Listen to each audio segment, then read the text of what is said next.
Good morning, কেমন আছেন সবাই? আমি প্রিয়াশা। এটি আমার চ্যানেলের প্রথম ব্লগ। চলুন আপনাদের সকলকে সাথে নিয়ে শুরু করি আজকে আমার দিনটি। হাতে মাত্র আর একটি দিন, আগামীকাল চলে যাব আবার ওই বাড়ি। যাই হোক, সেসব কথা এখন থাক, যে কাজে বসেছি সে কথা বলি। এদিকে এখন আমি খানিকটা গরম জল আর ছেলের খাবার নিয়ে চলে এসেছি।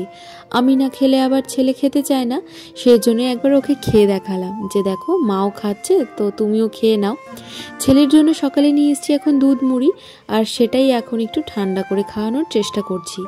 জলে বসালে তো একদমই জল হয়ে যাচ্ছে, সেই জন্য একটু ফু দিয়েই খাওয়ানোর চেষ্টা করছি। এবারই এলে ছেলের সকালটা হয় অনেক তাড়াতাড়ি, আর নিজে উঠে গেলে তো কিছুতেই মাকেও শুতে দেবে না। গ্রাম্য পরিবেশে এই যে প্রত্যেকটি ঋতুর বৈচিত্র্যময় চিত্র ফুটে ওঠে, অপূর্ব অসাধারণ বললেও কম বলা হবে। এই যে কি মনোমুগ্ধকর পরিবেশ, সে বলে বোঝানোর মতো নয়। তবে এই যে তুলসী গাছগুলো মা লাগিয়েছে তা এবার অনেক কম, আগের বার পর্যন্ত তো পুরো বাগান হয়েছিল। এদিকে মা সকালে খাবার দাবার বসিয়েছে। এখন যেহেতু শীতকাল, সেহেতু মা আবার উনুনে রান্না শুরু করেছে। বরাবরই আমাদের উনুনে রান্নাই হয়, তবে গরমটা যেহেতু এখন অত্যাধিকই পড়ে, সেহেতু মা এইবার গরমটাতে ঘরেই রান্না করেছে, অর্থাৎ গ্যাসে। তবে শীতকাল পড়ার সাথে সাথে মা আবার ট্রান্সফার হয়ে গিয়েছে এই ঘরেই। সকাল থেকেই আমাদের উঠোনময় রোদ্দুর খেলা করতে থাকে, সেটা থাকে একদম বেলা অবধি।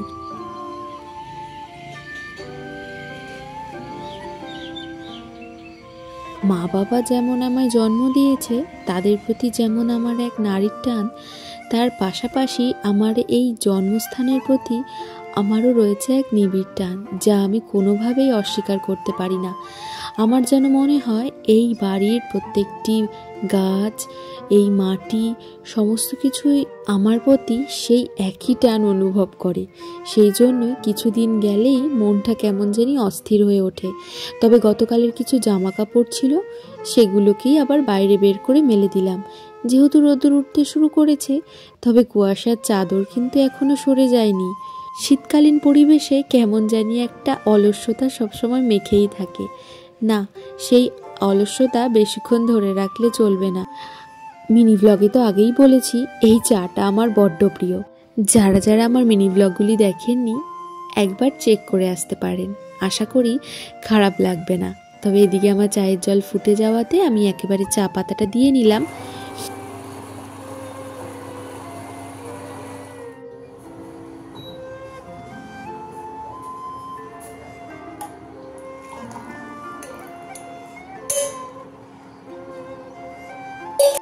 চলুন এবার বাইরে গিয়ে একটু বসা যাক। তবে ওইদিকে বাবা চলে এসেছে বাজার থেকে। আমি তো আগেই বললাম, আমাদের এখানে সকালটা একটু তাড়াতাড়ি হয় প্রত্যেকের ক্ষেত্রেই। আমাদের এদিকে অধিকাংশ মানুষের জীবিকাই হলো চাষাবাদ, সেই জন্য প্রত্যেককেই মাঠে যাওয়ার জন্য অনেকটা সকালেই উঠতে হয়।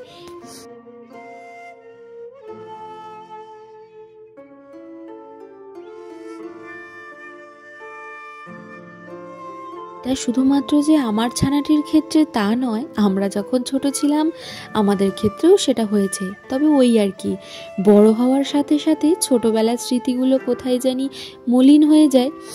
এ বাড়িতে এলে আমার ছেলে যেন এক অনাবিল আনন্দে ভেসে যায়, আমাকে না দেয় পাত্তা, না পায় ভয়।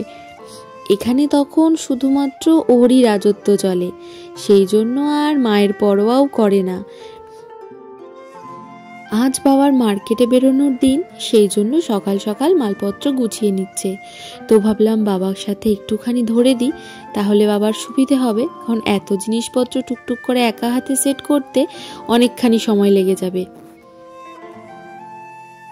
এই ঘরের জানলাটি এখনো খোলা হয়েছিল না, তো ভাবলাম আপনাদেরকেও একবার দেখাই। এটি আমাদের বাড়ির একদম পেছনের দিককার ঘর, সেই জন্য আমরা এটাকে পেছনের ঘরই বলি। আর এদিক থেকে জানলা খুললে সোজা বাঁশঝাড় দেখা যায়। তবে এখন আর সেটা অতটাও ঘন নয় যতটা ছোটবেলায় ছিল। ছোটবেলাতে এই বাঁশ গাছের তলায় বসেতেই গরমকালে কত খেলাধুলো করা, পড়তে বসা সমস্তটাই হয়েছে। তবে সময়ের সাথে সাথে এখন তা পুরোটাই জঙ্গলে ভরে গেছে।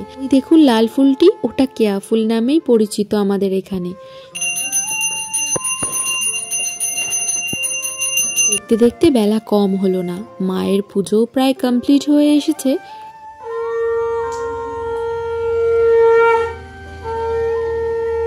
আমি এখন যেদিকে দাঁড়িয়ে আছি এটি হলো আমাদের দক্ষিণ দিক। এদিকে একটি দরজা রয়েছে, আর এই হচ্ছে সেই লিচু গাছ, যেটা একদম ঢুকতেই আমাদের বাঁদিকে পড়ে। আর এই গাছটা আমার দাদু ভাইয়ের হাতে লাগানো। বাবা সেই জন্য এটাকে কোনোভাবেই কাটতে রাজি নয়, আর কাটার কোনো কারণও নেই। প্রত্যেক বছর এটি অনেক ফল দেয়। দেখতে দেখতে বেলা তো কম হয়নি, সেজন্য মায়ের হাতে হাতে একটু মোচাটা ছাড়িয়ে দিচ্ছি আজ দুপুরের রান্নার আয়োজনের জন্য। তবে আজ ইচ্ছে আছে একটু কলা পাতায় দুপুরের খাবারটা খাওয়ার।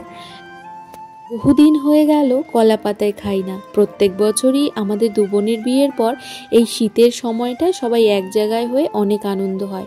তবে সময়ের সাথে সাথে প্রত্যেকেরই দায়িত্বও বেড়ে চলেছে, তাই দুজনের দেখা সাক্ষাতের পরিমাণটাও কমে এসেছে।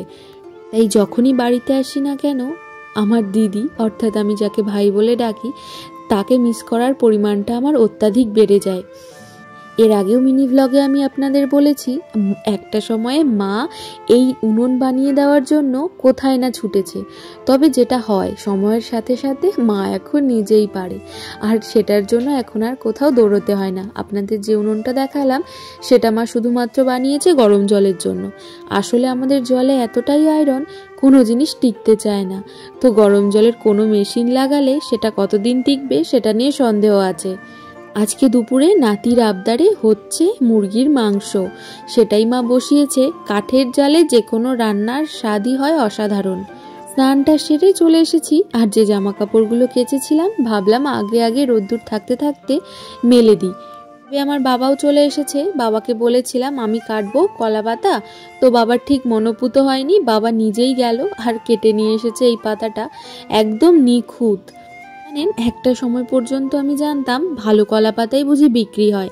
একটা সময় পরে জানলাম যে ছেঁড়া কলা পাতারও দাম নেহাত কম নয়, সেগুলোও আমাদের এখানে বিক্রি হয়। তবে আজ বাইরে বড্ড হাওয়া রয়েছে।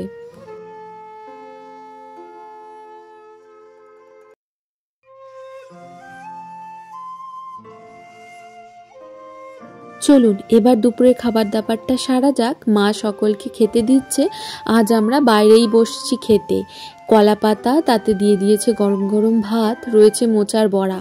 গরম ভাতে নুন লঙ্কা ডলে মোচার বড়া দিয়েই আপনি পুরো ভাতটা নিমিষেই খেয়ে নিতে পারবেন, কোনো সমস্যা নেই। তার উপরে আবার সাথে রয়েছে লাল লাল মুরগির মাংসের কষা। আর এমনিতেও আমার শীতকালে ডাল ঝোল খুব একটা পছন্দ নয়, আমার প্রয়োজনও পড়ে না। ডাল যদিও রয়েছে, তবে আজও আমার সেটার প্রয়োজন নেই, এই আমার পক্ষে ঢের। তবে খাবার পরিবেশনে কিন্তু কলা পাতার জুড়ি মেলা ভার। এই কলা পাতায় যখন গরম ভাত বা তরি তরকারি পড়ে আর যে অপূর্ব গন্ধখানি ওঠে, সেই দিয়েই অর্ধেক পেট ভরতে বাধ্য। তবে আমাদের এই বাড়ির অনেক কাহিনী আছে, সেগুলো নয় আস্তে ধীরে কোনো একদিন শোনাবো। তবে এখন দাদু, নাতি আর আমি বসেছি একসাথে লেবু খেতে। শীতের দিনে একটু রোদ্দুরে গা এলিয়ে টক মিষ্টি লেবু খেতে ভালোই লাগে, সেটি গেলে আর হবে না, আমার পুত্রটিকে ঘুম পাড়াতে হবে। তো চলুন ভিডিওটা আজ এখানেই শেষ করছি। সবাই ভালো থাকবেন, সুস্থ থাকবেন, সাবধানে থাকবেন। আজ তাহলে আসি।